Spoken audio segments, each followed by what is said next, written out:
Okay, so what we're doing in this lesson is we're going to see what happens when we have an a value. Okay, so let's look first of all at our steps. Remember what happens. First thing you always do is you always find a GCF. And then after that, we're going to find the factors. Okay, now what happened last time is we had problems like x squared plus 7x plus 12.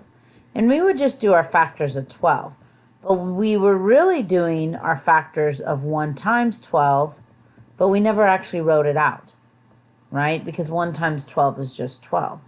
But that's what we have to do here. Is because we have an a value, we have to find the factors of a times c. And so I have to find the factors of 6 times 15. So let's go ahead and do that. Oh, but we got to look. Is there a GCF here first? Is there a number that goes into 6, 23, and 15? And there's not. So then now I know that I need to list my numbers. So 1 and 90, 2 and 45, 3 and 30, 4 doesn't go into 90, 5 and 18, 6 and 15, 9 and 10. Sorry, those are crooked. Now, here's the next thing that's still the same. We still look to add to get the middle number. And my numbers that are going to add to give me 23 are 5 and 18. That's a horrible circle. I can't get rid of it, so we'll have to stick with it. Okay, so now what we have to do is we have to rewrite it. And this is where it gets a little different. So I know my numbers are 5 and 18, so I'm going to write a 5x and an 18x. Because those are what give me 23. The only way I can get a positive 23 is if they're both positive. So that's one step that's different. Okay. Now what we're going to do is we're going to split it into 2 sets of terms.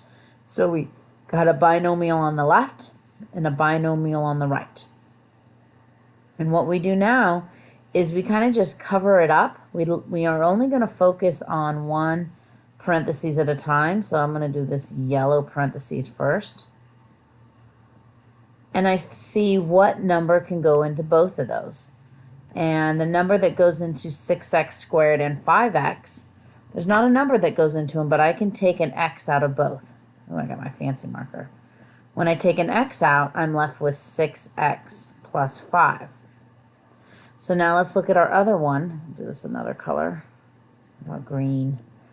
In this parentheses, for this parentheses, I have to figure out what I can take out.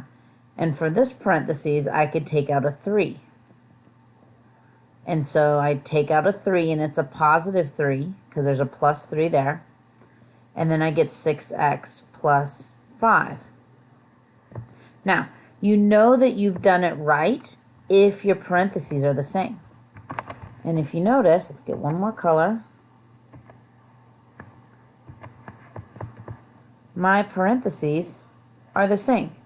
So since my parentheses are the same, I've done it correctly. Okay?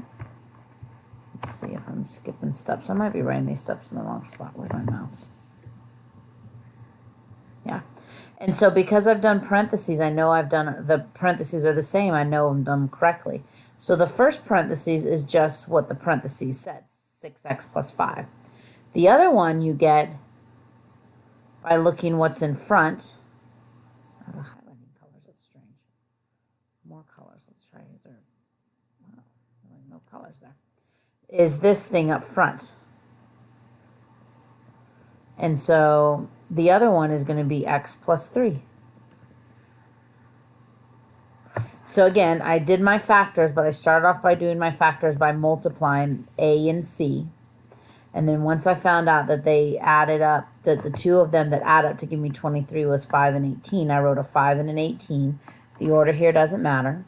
And then I realized, well, the only way I can get a positive 23 is if they're both positive. And so then I looked and I factored things out. Of the first parentheses, I could factor out an x. So I was left with 6x plus 5. The second parentheses, I could factor out a 3. So I was left with 6x plus 5. And because the two parentheses were the same, I know I did it right. And so my first answer was the parentheses, and my second answer was the things in front of the parentheses. Okay. So I'm going to do a couple more with you, and then I'm going to do one and then let you guys try one. So I'll do one, and then you guys will try number 2, and then I'll do 3, and then you will try number 4. Okay, so the first thing I have to do is I have to multiply my first and my last numbers, 2 and 6. And so that's 12. And so my factors of 12 are 1 and 12, 2 and 6, 3 and 4. Now I'm still adding to get the middle term. So that means I need to use 3 and 4. So I bring down 2x squared. I bring down the plus 6. What changes is that now I need to write a 3x and a 4x. And the only way I can get a positive 7x is if they're both positive. Now, if you would have written 4x and 3x, it's going to look different, but at the end, you're going to get the same answer. Okay, so now I'm going to put parentheses around the first 2, parentheses around the last 2, and I'm going to see what I can take out. On this first one, the only thing I can take out of both of them is an x. So I'm left with x, 2x plus 3. On the second one, I have a 4 and a 6. And 2 goes into both of those, so I can divide both of those by 2. And it was a positive 4, so that means I'm taking out a positive 2. 4x divided by 2 is 2x, and 6 divided by 2 is 3. And if you notice, our parentheses are the same. So since our parentheses are the same, that means we've done the problem correctly. So my first answer is 2x plus 3. And the way I find my second answer, I don't like that pink, is it's the thing in front. And so my second answer is x plus 2. Okay. All right, so you guys go ahead and do this one. Remember, start off by finding your factors of 3 times h, which is 24, and then follow the process. When you think you have it, press play so you can check your work. Okay, so you should have had 1 and 24, 2 and 12, 3 and 8, 4 and 6. I want to add to give me 10, so I'm going to use 4 and 6. So 3x squared comes down, positive 8 comes down, and then I'm going to have to use those two numbers. I'm going to do it, keep it in order just in case you guys did it that way. I'll do it the other way over here in a second. So 4x and then 6x, they're both going to be plus because I have a plus here. And so now I'm going to put my parentheses. The only thing that can go into a 3x squared and a 4x is just an x. So I take out an x and I'm left with 3x plus 4. Over here, the thing that can go into a 6x and an 8 is a 2 again. So I'm going to take out a positive 2. And so I get 3x plus 4. Now, since my parentheses are the same, I know I've done it correctly. So it's 3x plus 4. And then remember, you find the other one by the numbers in front. And so it's x plus 2. Now, I do want to show you that if you wrote these numbers the other way over here, you're going to get the same answer. So you could have done 3x squared plus 6x plus 4x plus 8. It's going to look different in these next two steps, but it's the same process. And if you're doing it correctly, you'll get it right. So here I could take out a 3x of both. And so I get 3x and then x plus 2. And here I could take a 4 out of both. So I get 4x plus 2. So this time, the parentheses is the numbers that I found from the outside of the last one. So x plus 2. And then the numbers in front give me the other one. And so it's 3x plus 4. So you can see the order that you write the 6x and the 4x doesn't matter. As long as you're doing the process right, you're going to get it right. Okay, so let's skip down to number 3. I'll do number 3, and then you guys will try the last one, number 4. And then we'll go down to 5 and 6, but those ones are a little easier. Same idea. So again, I start off by doing my factors of 4 times 3, which is 12. So 1 and 12, 2 and 6, 3 and 4. But this time I have to subtract to get an 11. So that means I'm going to need these numbers. So it's 4x squared, a negative 3, and then the two numbers I need are a 1x and a 12x.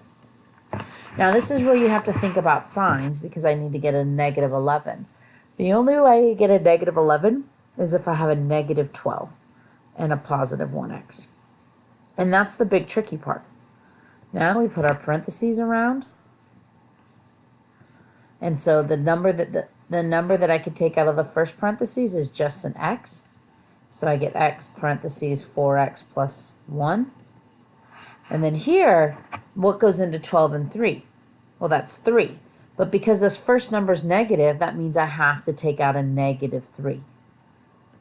And so that gives me 4x, and then negative 3 divided by negative 3 is a positive 1. My parentheses are the same, so that means I've done it correctly. So 4x plus 1.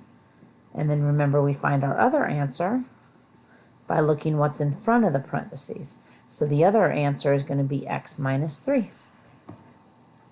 All right, so go ahead and try number 4, and then press play when you think you have it. Okay, so you should have had 1 and 6, 2 and 3, and I want to subtract to give me a negative 1. So I'm going to have 2x squared, a 2x, a 3x, and a minus 3. The only way I can get a negative 1 here is if my bigger number's negative. So negative 3, positive 2. I'll put my parentheses around it. The number I can take out of both of these is a 2x. So if I take out a 2x, I'm left with x plus 1. And then on the right, I could take out a negative 3. And again, because the first number is negative, you must take out a negative. So I take out a negative 3, and I get x plus 1. Your parentheses are the same, so that means you've done it correctly. So x plus 1. And then the other one is 2x minus 3. And that's it. Okay, so let's look and see what 5 and 6 are talking about. 5 and 6, you have to do the same steps, but first you have to get it equal to 0. So I'm going to rewrite this as 6x squared minus x minus 2 is equal to 0. Because the way you get rid of a positive 2 is by subtracting 2. And so now I'm going to kind of just cross off that, and I'm going to do these factors. So I have to do 2 times 6. So 1 and 12, 2 and 6, 3 and 4.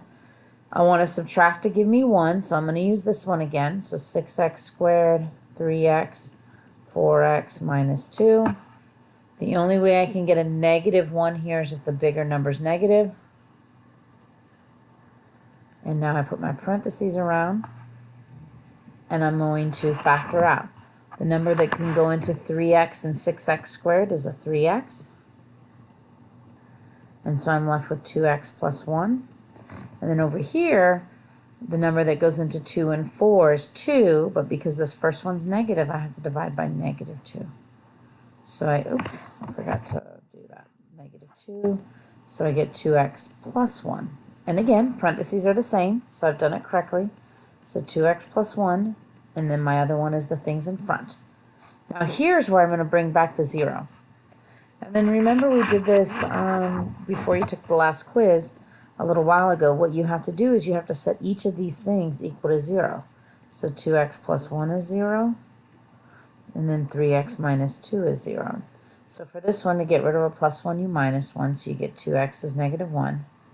And then you divide by 2, so x is negative 1/2. So there's the first answer.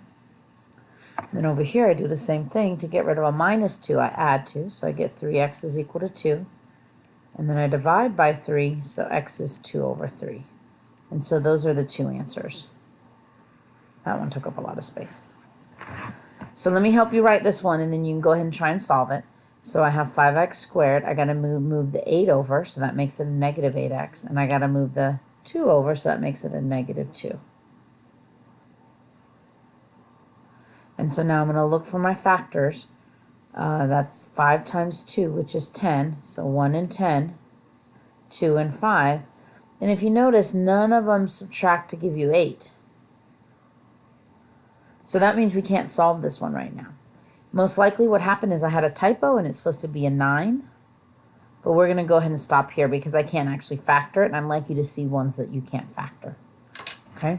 So going through this process, it does take a little bit of time, but as you practice, you will get better at it. And really follow this process and always look for GCF first. That will make your life so much easier.